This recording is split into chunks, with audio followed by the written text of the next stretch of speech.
turning to football, I've noticed a trend here that all the people who were down on, not all the people, but a lot of people were down on Baker Mayfield from what he did last year and what they expect him to do this year. Now all of a sudden, all the national stuff seems totally positive about him. You want to help explain that to me?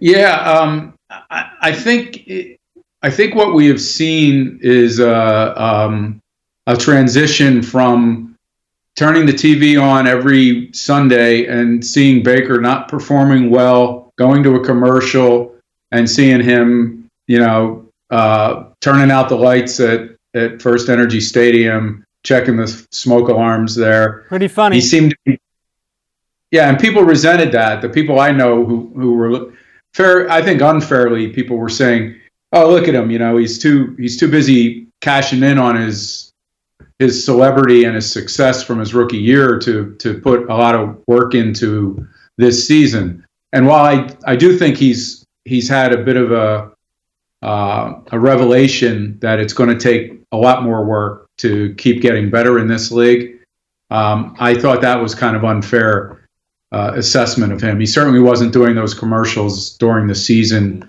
and taking time away from his preparation. Wow. I just think now people have had some time to look back at it. Again, could be unfair, but people are saying, well, he's going to have better coaching now. And he didn't have good coaching last year. And now look at the talent around him. It can only get better from here. Right.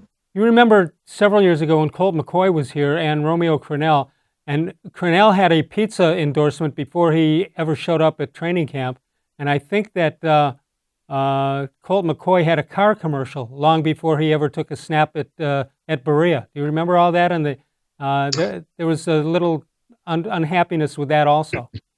Yeah, I think that it's one of those towns where they want to see you prove yourself before you act like you already arrived. Right. And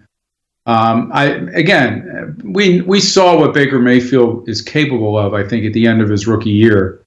And if I had to bet one way or the other, I would bet we would see a closer facsimile this year to that Baker Mayfield than we will to the one that we saw last year, who looked like his fundamentals were off. It looked like he was heavier than he needed to be. He wasn't moving as well, and certainly wasn't as accurate as he was his rookie year. So I don't know, how old is he last? 24. 25? Yeah, I think he might be 25 by the time the season starts. So, I mean, I wouldn't sell Baker Mayfield stock right yet. I think he's still capable of being a good quarterback in this league. Well, there's lots riding on it for him personally, the team, the salary cap, and all that. This is just a huge year for him.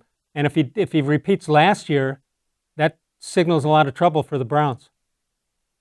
Yeah, I think, given if not everyone will be healthy, there'll be injuries, obviously, if they have a full season. But given the guys that are around him now, it's like they doubled down almost. They added another good tight end. They still have two, what can you say about these guys? They're both of them are all pro caliber running backs. Same with wide receivers. If we get to the end of this year and people look and Baker Mayfield's season has been disappointing under Kevin Stefanski, then I think there'll be some real concern in this organization. You certainly wouldn't be in a rush to sign him to a long extension. No, and you've got at least Case Keenum is there as opposed to some rookie backup, so they have that going for them. Pete Smith of Sports Illustrated talked about Baker's downfall last year. The Browns hired Freddie Kitchens as head coach, whom Mayfield was fond of from their success together in 2018.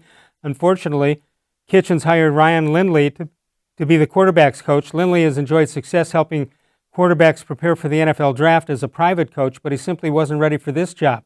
The drop-off from Ken Zampese, the quarterback coach in 18, to Lindley in 19 was significant. Baker did not look nearly as prepared for games. Other factors as far as Pete Smith is concerned from Sports Illustrated, he says Freddie Kitchens' play calling, Beckham and Landry played hurt, and Higgins and Njoku were lost to injury early, and the Browns couldn't find a good replacement for Kevin Zeitler.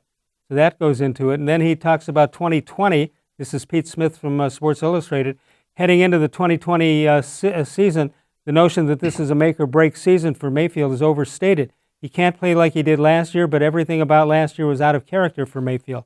Any notion that that's a similar situation as Mitchell Trubisky was last year for the Chicago Bears is difficult to take seriously as the idea that there's any room for a quarterback competition in Chicago. You know, it's now interesting, the heat or the change of attitude about Mitchell Trubisky is coming hot and heavy. It's almost unanimous in Chicago or when talking about the Bears. Yeah, and I think in part because they haven't seen that kind of stretch from Trubisky that we saw from Mayfield his rookie year. Right. Trubisky, I always thought was a real reach at that high in the draft. I was not. I mean, remember that I think there was a conversation going on about whether was that Myles Garrett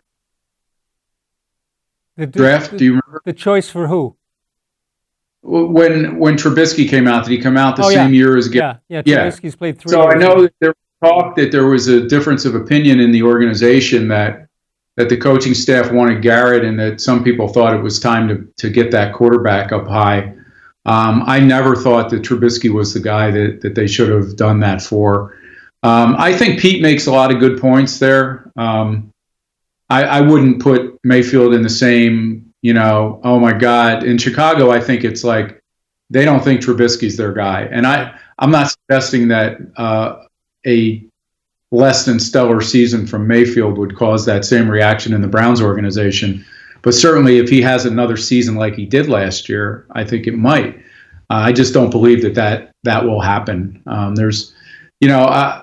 I know somebody who will go unnamed who thought that whether Zampese deserved credit for what he did, they thought that the Lindley hire was just made Baker Mayfield too comfortable, and they saw some of the same stuff in the wide receiver room with the college coach of Landry and Beckham being on board.